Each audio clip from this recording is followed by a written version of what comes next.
Hello guys, welcome back to the conceptual journey of chemistry with scholars zone. दोस्तों, आज के इस lecture में हम एक ऐसी बात पर चर्चा करेंगे जो अक्सर आपको परेशान करती होगी। जैसे कि आपको पता है, एक तो लिक्विड स्टेट होती है, एक वर्ड आपने सुना होगा मॉल्टन स्टेट, और एक आपने नाम सुना एक्वस सॉल्यूशन। तो आपके मन में अक्सर ये डाउट होते होंगे कि ये सारी चीज़ें एक है या फिर ये तीनों ही अलग अलग हैं। तो दोस्तों, आज के इस लेक्चर में हम इसी बात पर डिस्कस करेंगे, तो ये वीडियो आप एंड तक ज़रूर देखिएगा ताकि आपके सारे डाउट्स क्लियर हो जाए। तो चलिए दोस्तों, शुरू करते हैं। देखिए, एकदम बेसिक लेवल से शुरू करते हैं। हमें पता है कि ऐसी कोई भी चीज़ जो जगह घेरती हो और जिसका कोई ना कोई सर्टेन मास हो, उसे हम मैटर बोलते हैं। तो मैटर क्या होते हैं कि anything which occupy space and has certain मास। जैसे कि ये मार्कर, इसका कुछ ना कुछ मास है और ये जगह भी घेर रहा है, तो इसे हम क्या बोल देंगे? मैटर। क्लियर। अब हमें पता है कि अगर हम फिजिकल स्टेट ऑफ मैटर की बात करें तो कोई मैटर या तो सॉलिड स्टेट में हो सकता है, या लिक्विड स्टेट में हो सकता है, या फिर गैसेस स्टेट में होता है। क्लियर। फॉर एग्जाम्पल, अगर मैं बात करूँ वाटर की, तो वाटर क्या है? क्या वाटर मैटर है? बिल्कुल है। क्यों है? क्योंकि इसका कुछ ना कुछ मास भी होता है और ये जगह भी घेरता है, तो वाटर क्या हो गया? एक मैटर हो गया। अब इस मैटर की यानी इस वाटर की फिजिकल स्टेट क्या होती है? रूम टेम्परेचर पे लिक्विड होती है, तो वाटर क्या हो गया? लिक्विड हो गया। तो ये सब चीज़ें हमको पता है। तो वाटर की फिजिकल स्टेट क्या हो गई? लिक्विड। क्लियर। क्यों? क्योंकि रूम टेम्परेचर पर लिक्विड स्टेट में पाया जाता है। क्लियर। अब हम एक दूसरा एग्जाम्पल लेते हैं सॉल्ट की। सॉल्ट क्या होता है? नमक, NaCl। तो नमक अगर आपकी टेबल पे पड़ा है तो वो नमक की फिजिकल स्टेट क्या है? सॉलिड ही तो है, पाउडर फॉर्म में तो पाया जाता है। फिजिकल स्टेट क्या हो गई? सॉलिड हो गई। तो अगर मैं बात करूँ NaCl की, सॉल्ट की, तो इस NaCl की फिजिकल स्टेट अभी क्या होती है? रूम टेम्परेचर पे सॉलिड होती है। क्लियर। ये सारी चीज़ें अब हमें पता है। अब अगर इस NaCl को, जो कि अभी सॉलिड स्टेट में है, इसको अगर मैं हीट प्रोवाइड करूँ, क्या करूँ? इसे अगर मैं गर्म करूँ, हीट प्रोवाइड करूँ, तो ये जो सॉलिड NaCl है वो मेल्ट हो जाएगा, और मेल्ट होकर वो लिक्विड में कन्वर्ट हो जाएगा। यानी हम क्या कर रहे हैं? इस सॉलिड NaCl को लिक्विफाइड कर रहे हैं बाय प्रोवाइडिंग हीट। क्लियर। तो जब ये NaCl सॉलिड से लिक्विड स्टेट में आएगा, तो जो हमें स्टेट मिलेगी उसे हम बोलते हैं मॉल्टन स्टेट। क्या बोलेंगे? मॉल्टन स्टेट। क्लियर। पर यहाँ पे हम लिक्विड स्टेट ना बोलकर मॉल्टन स्टेट बोलना ज़्यादा पसंद करेंगे। तो जब सॉलिड NaCl को हीट दी जाती है, यानी उसे गर्म किया जाता है, तो वो मेल्ट हो जाता है, यानी कि सॉलिड NaCl किस में कन्वर्ट हो जाएगा? लिक्विड फॉर्म में कन्वर्ट हो जाएगा। लेकिन दोस्तों, यहाँ हम लिक्विड फॉर्म ना बोलकर ज़्यादा प्रीफर कौन सा वर्ड करेंगे? मॉल्टन स्टेट। मॉल्टन स्टेट का मतलब होता है पिघली हुई अवस्था। क्लियर। तो अब आप सॉलिड स्टेट, लिक्विड स्टेट और मॉल्टन स्टेट के बीच में डिफरेंस समझ गए होंगे। पानी रूम टेम्परेचर पर कैसा होता है? लिक्विड फॉर्म में होता है, तो इसकी फिजिकल स्टेट क्या हो गई? लिक्विड स्टेट हो गई।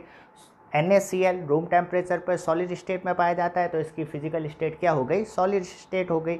लेकिन जब इस सॉलिड NaCl को जब हम हाई टेम्परेचर पर गर्म करते हैं, हीट प्रोवाइड करवाते हैं, तो ये पिघल जाएगा।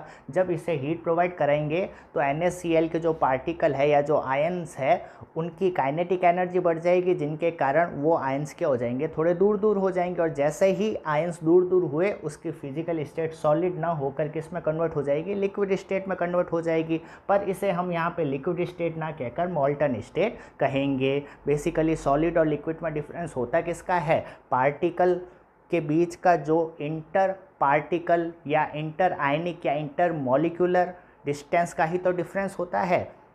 सॉलिड में जो पार्टिकल होते हैं वो क्लोजली पैक्ड होते हैं, जबकि लिक्विड में ये पार्टिकल थोड़े दूर दूर होते हैं, और गैस में तो पार्टिकल बहुत ज़्यादा दूर होते हैं, उनके बीच में कोई भी कांटेक्ट नहीं होता है। तो क्या किया, जब हम इसको गर्म करेंगे तो इसके जो आयन्स हैं NaCl के, वो थोड़े दूर दूर हो जाएंगे, और जैसे ही दूर दूर हुए, उसकी फिजिकल स्टेट सॉलिड से किस में कन्वर्ट हो जाएगी? लिक्विड यानी मॉल्टन स्टेट में कन्वर्ट हो जाएगी। क्या ये कॉन्सेप्ट समझ में आया या नहीं आया? तो मॉल्टन स्टेट वर्ड का यूज़ हम कब करेंगे? जब आप किसी सॉलिड को हीट देकर लिक्विफाइड कर रहे हैं, तो जो हमें पिघली हुई स्टेट मिलेगी उसी को हम क्या बोलेंगे? मॉल्टन स्टेट बोलेंगे। क्या ये कॉन्सेप्ट समझ में आया या नहीं? अब देखिए, अब हम तीसरे केस की बात करते हैं जिसमें हमने क्या किया, ये जो सॉलिड NaCl है उसे लिक्विड वाटर में क्या कर दिया, डिज़ोल्व कर दिया। क्या किया हमने, एक कंटेनर लिया, इस कंटेनर में वाटर भर दिया और वाटर के अंदर हमने क्या मिला दिया, NaCl, जो कि कौन सी स्टेट में है, सॉलिड स्टेट में। उसको किस में डिज़ोल्व कर दिया, वाटर में। और वाटर की फिजिकल स्टेट क्या होती है, लिक्विड होती है। क्लियर। तो हमें पता है कि जैसे ही हम सॉल्ट को पानी में डिज़ोल्व करेंगे वो अच्छे से क्या हो जाएगा, मिक्स हो जाएगा, अच्छे से नमक पानी में डिज़ोल्व हो जाता है। ये सारी चीज़ें हमें पता है। तो हमने यहाँ क्या किया कि सॉलिड NaCl को लिक्विड वाटर में डिज़ोल्व कर लिया। अब जैसे ही डिज़ोल्व किया तो क्या ये एक मिक्सचर तैयार हो गया। मिक्सचर किसे कहते हैं, जब दो या दो से ज़्यादा कंपोनेंट को मिक्स कर दो तो मिक्सचर तैयार हो जाएगा या नहीं हो जाएगा। यहाँ पे हमने क्या किया, दो कंपोनेंट को मिक्स कर रहे हैं तो क्या तैयार हो जाएगा, मिक्सचर तैयार हो जाएगा। क्लियर। अब देखिए, ये जो मिक्सचर तैयार हुआ है, अब मुझे आप ये बताइए कि इस मिक्सचर में यानी NaCl प्लस वाटर वाले मिक्सचर में अगर मैं कोई भी दो पॉइंट ले लूँ, पॉइंट A और point B, point A and point B, तो मुझे ये बताइए क्या इन दोनों पॉइंट पर प्रॉपर्टी सेम होगी या डिफरेंट होगी। प्रॉपर्टी का मतलब क्या हुआ, देखिए अगर मैं पॉइंट A से लेकर चखूँगा तो स्वाद कैसा आएगा, खारा स्वाद आएगा। और अगर मैं पॉइंट B से लेकर चखूँगा तो कैसा स्वाद आएगा, मीठा स्वाद आएगा, नहीं खारा स्वाद ही आएगा। हमें पता है कि पानी में नमक मिला तो स्वाद खारी होगा ना। अब कहीं से भी किसी भी पॉइंट से लेकर जब आप टेस्ट करेंगे तो खारापन आपको फील होगा, यानी स्वाद कैसा आएगा, खारा आएगा। तो टेस्ट क्या हुआ, एक टाइप की प्रॉपर्टी ही हुई। तो हम क्या बोलेंगे कि चाहे इस मिक्सचर में किसी भी पॉइंट पर आप देख लीजिए, हर पॉइंट पर सेम टाइप की प्रॉपर्टीज़ शो होगी। क्या ये कॉन्सेप्ट समझ में आया, नहीं आया। तो हम क्या बोलेंगे, इस मिक्सचर पर चाहे कोई भी पॉइंट ले लो, सभी पॉइंट पर प्रॉपर्टीज़ क्या होगी, सेम होगी। क्लियर। अब दूसरी चीज़ बताइएगा, क्या पॉइंट A और पॉइंट B पर कंपोजिशन सेम होगा या डिफरेंट होगा। कंपोजिशन का मतलब होता है कोई चीज़ किस किस से मिलकर बनी होती है, उसे हम क्या बोलते हैं, कंपोजिशन बोलते हैं। जैसे कहते हैं ना, एयर का कंपोजिशन बताओ तो आप क्या कहते हो, 78% नाइट्रोजन और बाकी का ऑक्सीजन और इनर्ट गैस पाई जाती है। सारी बातें आपको पता है। तो कंपोजिशन का मतलब ये होता है कोई चीज़ किस किस से मिलकर बनी होती है। तो पॉइंट A पर कंपोजिशन क्या हुआ, NaCl प्लस वाटर, और पॉइंट B पे भी कंपोजिशन क्या हुआ, NaCl प्लस वाटर। तो हम क्या बोलेंगे कि इस मिक्सचर में सभी पॉइंट पर कंपोजिशन क्या है, सेम है। तो क्या मतलब हुआ कि ऐसा मिक्सचर जहाँ पर पहली चीज़, पहले तो क्या था, प्रॉपर्टीज़, और दूसरी चीज़ कंपोजिशन सेम हो, ऐसा मिक्सचर जिसमें किसी भी पॉइंट्स पर या सभी जगह प्रॉपर्टी और कंपोजिशन कैसा हो, सेम हो। कैसा हो, सेम हो। तो इस टाइप का मिक्सचर क्या कहलाता है, होमोजीनियस मिक्सचर कहलाता है। तो इस टाइप के मिक्सचर को हम क्या बोलेंगे, होमोजीनियस मिक्सचर। Homogeneous mixture. क्या ये बात समझ में आई या नहीं आई। तो होमोजीनियस मिक्सचर का मतलब क्या होता है, वो मिक्सचर जिसमें सभी पॉइंट्स पर सभी जगह प्रॉपर्टी और कंपोजिशन सेम हो, तो उसे हम क्या बोलते हैं, होमोजीनियस मिक्सचर बोलते हैं। ये सही डेफिनेशन होती है होमोजीनियस मिक्सचर की। क्लियर। अब ये जो होमोजीनियस मिक्सचर है, इसी होमोजीनियस मिक्सचर को हम क्या बोलते हैं, सॉल्यूशन बोलते हैं। क्या बोलते हैं, सॉल्यूशन। तो सॉल्यूशन की डेफिनेशन क्या हो गई, solution is the homogeneous mixture of two or more component. Clear. दो या दो से ज़्यादा कंपोनेंट का जो होमोजीनियस मिक्सचर होता है उसे ही हम क्या बोलते हैं, सॉल्यूशन बोलते हैं। यानी कि ये क्या तैयार हो गया, सॉल्यूशन तैयार हो गया। कैसे तैयार हो गया, जब हम पानी में नमक को डिज़ोल्व करते हैं तो एक सॉल्यूशन तैयार हो गया। इसे हम सॉल्यूशन क्यों बोलेंगे, क्योंकि ये एक्चुअल में होमोजीनियस मिक्सचर है। कैसे पता चला ये होमोजीनियस मिक्सचर है, क्योंकि सभी पॉइंट्स पर कंपोजिशन और प्रॉपर्टीज सेम है। क्या ये कॉन्सेप्ट समझ में आया या नहीं। क्लियर। तो यहाँ तक आप ये समझ गए हो कि सॉल्यूशन का मतलब क्या होता है। ठीक है। तो ये एक सॉल्यूशन तैयार हो गया। ठीक है। अब इस सॉल्यूशन के कितने कंपोनेंट है, ये सॉल्यूशन कौन कौन से कंपोनेंट से मिलकर बना है, दो कंपोनेंट से मिलकर बना है, एक NaCl और एक वाटर। ठीक है। इन दोनों कंपोनेंट में से कम अमाउंट में कौन प्रेजेंट है, NaCl प्रेजेंट है, और ज़्यादा अमाउंट में कौन प्रेजेंट है, वाटर प्रेजेंट है। क्लियर।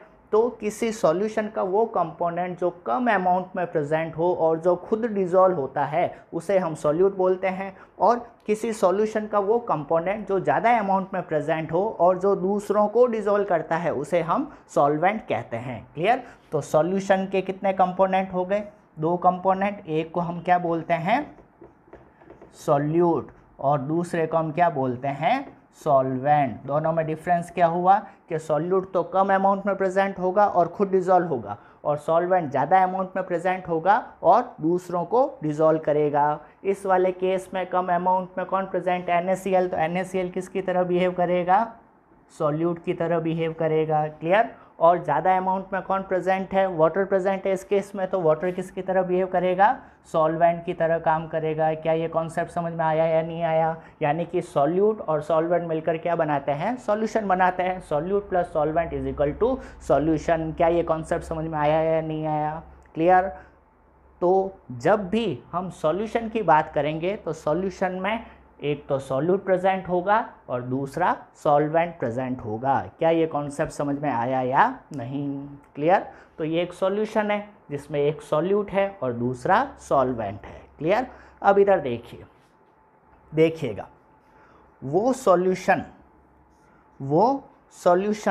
जिसमें सॉल्वेंट के रूप में वाटर प्रेजेंट हो, वो सॉल्यूशन जिसमें सॉल्वेंट के रूप में वाटर प्रेजेंट हो, उसी सॉल्यूशन को हम एक्वस सॉल्यूशन बोल देते हैं। उसी सॉल्यूशन को हम एक्वस सॉल्यूशन बोल देते हैं। एक्वस वर्ड किससे रिलेटेड है? वाटर से रिलेटेड है। क्लियर? तो क्या बोला मैंने? वो सॉल्यूशन जिसमें सॉल्वेंट के रूप में कौन प्रेजेंट हो? वाटर प्रेजेंट हो, उसी सॉल्यूशन को हम एक्वस सॉल्यूशन बोलते हैं। क्या ये कॉन्सेप्ट समझ में आया या नहीं? क्लियर? तो आप मुझे ये बताइए कि अगर NaCl को मैंने वाटर में डिज़ोल्व किया तो दोनों मिलकर एक सॉल्यूशन बना देगा, और इस सॉल्यूशन में सॉल्यूट तो कौन है? NaCl, और वाटर कौन है? सॉल्वेंट है। क्लियर? तो मुझे ये बताइए, जो सॉल्यूशन तैयार हुआ, क्या आप इसे एक्वस सॉल्यूशन बोलेंगे या नहीं बोलेंगे? बिल्कुल बोलेंगे, क्योंकि एक्वस सॉल्यूशन का मतलब क्या है कि सॉल्वेंट के रूप में कौन प्रेजेंट होना चाहिए? वाटर प्रेजेंट होना चाहिए। क्या इस वाले केस में सॉल्वेंट के रूप में वाटर है? बिल्कुल है।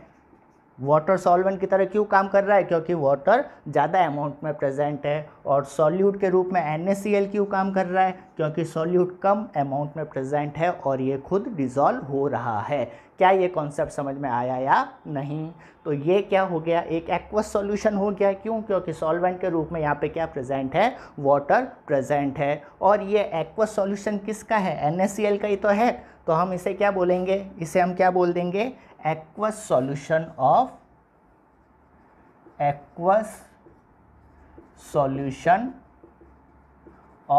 NaCl। क्या ये कॉन्सेप्ट समझ में आया या नहीं? तो अब आप समझ गए होंगे कि लिक्विड स्टेट का मतलब क्या होता है, सॉलिड स्टेट का मतलब क्या होता है। सॉलिड को गर्म करने पर जब वो मेल्ट हो जाता है तो हमें मोल्टन स्टेट मिल जाती है। क्लियर? और एक्वस सॉल्यूशन क्या होता है, ये सारी चीज़ें अब आप समझ गए होंगे। क्लियर? वाटर तो क्या हुआ? Liquid state. ठीक है। NaCl क्या हुआ? Solid state. NaCl को गर्म करके जब मेल्ट हुआ तो कौन सी स्टेट मिल गई? Molten state. ठीक है। अब जब NaCl सॉलिड को लिक्विड वाटर में डिज़ोल्व करेंगे तो हमें जो सॉल्यूशन मिलेगा उसे हम क्या बोल देंगे? एक्वस सॉल्यूशन बोल देंगे। क्यों बोल देंगे? क्योंकि इस सॉल्यूशन में सॉल्वेंट के रूप में वाटर का यूज़ हो रहा है। तो अब आप इन सारी टर्मिनोलॉजी से अच्छे से वाकिफ़ हो गए होंगे। क्लियर? अब आपको एक और इंटरेस्टिंग चीज़ बताता हूँ, इधर ध्यान दीजिएगा।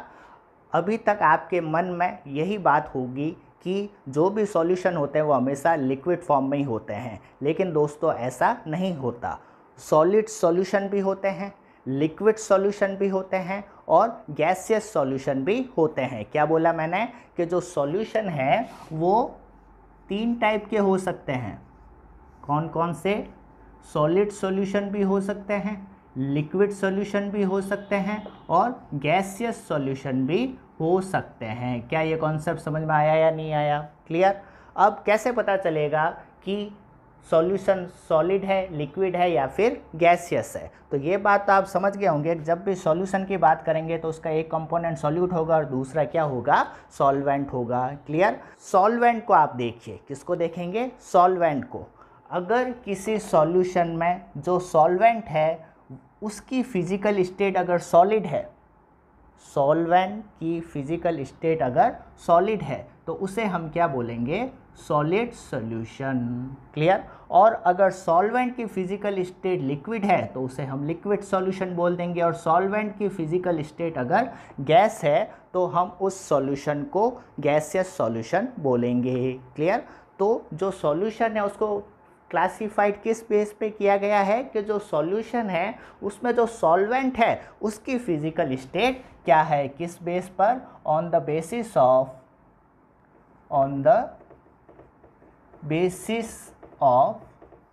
फिजिकल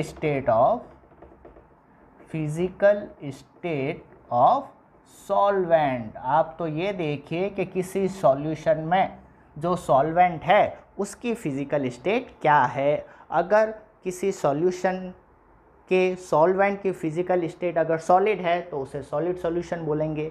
अगर सॉल्यूशन का जो सॉल्वेंट है उसकी फिजिकल स्टेट अगर लिक्विड है तो उसे लिक्विड सॉल्यूशन बोल देंगे। और अगर सॉल्वेंट की फिजिकल स्टेट अगर गैसियस फॉर्म है तो उसे हम गैसियस सॉल्यूशन बोलेंगे। क्या ये कॉन्सेप्ट समझ में आया या नहीं? तो मुझे ये बताइए कि जो NaCl का वाटर में जो सॉल्यूशन है ये सॉलिड सॉल्यूशन का एग्जाम्पल है, लिक्विड सॉल्यूशन का एग्जाम्पल है या गैसियस सॉल्यूशन का एग्जाम्पल है? जल्दी सोच के बताइए। तो कैसा पता करेंगे, हमें तो फिजिकल स्टेट ऑफ सॉल्वेंट देखनी है। यहाँ पे सॉल्वेंट कौन है, वाटर, और वाटर की फिजिकल स्टेट क्या है, लिक्विड है। तो हम क्या बोलेंगे कि जो NaCl का वाटर में जो सॉल्यूशन है वो किस टाइप का सॉल्यूशन है, लिक्विड सॉल्यूशन का एग्जाम्पल है। क्या ये कॉन्सेप्ट समझ में आया या नहीं? क्लियर। अब एक और क्वेश्चन का आप आंसर दे दीजिए। जो एयर है, एयर क्या होती है, मिक्सचर ऑफ गैसेस होती है ना, जिसमें नाइट्रोजन भी होती है, ऑक्सीजन भी गैस होती है और दूसरी गैसेस भी पाई जाती है। ठीक है। तो मुझे ये कमेंट बॉक्स में कमेंट करके बताइएगा कि जो एयर है वो किस टाइप का सॉल्यूशन है, सॉलिड सॉल्यूशन है, लिक्विड सॉल्यूशन है या गैसियस सॉल्यूशन है, ये आप कमेंट करके ज़रूर बताइएगा। तो दोस्तों उम्मीद करता हूँ आज का ये लेक्चर आपको बहुत इंटरेस्टिंग लगा होगा, आपके सारे डाउट्स क्लियर हो गए होंगे और नई नई चीज़ें आपको सीखने को मिली होगी। तो दोस्तों इसी टाइप के अगर आप लेक्चर देखना चाहते हैं तो आप इस चैनल को लाइक और सब्सक्राइब ज़रूर कीजिएगा और अपने दोस्तों के बीच भी अपने इस चैनल के बारे में बात कीजिएगा। साथ ही पढ़ाई करते हुए अगर किसी भी टॉपिक में आपको डाउट आता है, कोई टॉपिक आपको समझ में नहीं आता है, तो आप कमेंट बॉक्स में कमेंट करके ज़रूर बताइए। उस टॉपिक से रिलेटेड वीडियो मैं ज़रूर बनाऊंगा। अगर वीडियो नहीं बना पाया तो कमेंट बॉक्स में ही आपके डाउट सारे क्लियर कर दूंगा। चाहे आपने चैनल सब्सक्राइब किया हो या ना किया हो, उससे कोई मतलब नहीं है। मतलब ये है कि आपके जितने भी डाउट्स हैं वो क्लियर होने चाहिए। इसलिए छोटा मोटा कोई भी डाउट आ जाए आप मुझे ज़रूर बताया करें।